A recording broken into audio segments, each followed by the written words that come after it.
রাত তখন প্রায় 12টা। গ্রামের এক কোণে পুরনো একটি বটগাছের নিচে বসেছিল রাহুল। বন্ধুর চ্যালেঞ্জে হেরে গিয়ে তাকে এক রাত ওখানে কাটাতে হয়েছে। গা ছমছমে পরিবেশ, ঝিনি পোকার আওয়াজ, আর মাঝে মাঝে দূরে কুকুরের ডাকে ভয় যেন আরও বেড়ে যাচ্ছিল। হঠাৎ রাহুল অনুভব করল, কেউ যেন তার পেছনে দাঁড়িয়ে।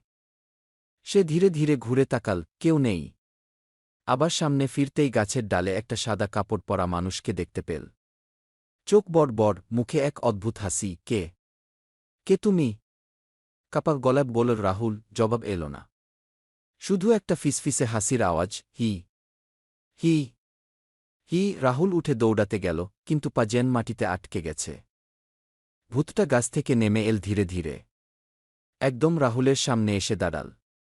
তারপর হঠাৎ করে বলল, তুই চ্যালেঞ্জ নিতে চাস, তাই না? এবার হাস।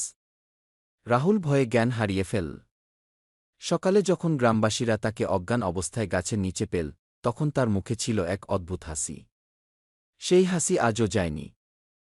গ্রামের লোকজন এখন বলে, বটগাছটা শুধু ভূতের না, ওটা এখন রাহুলের হাসির গাছ।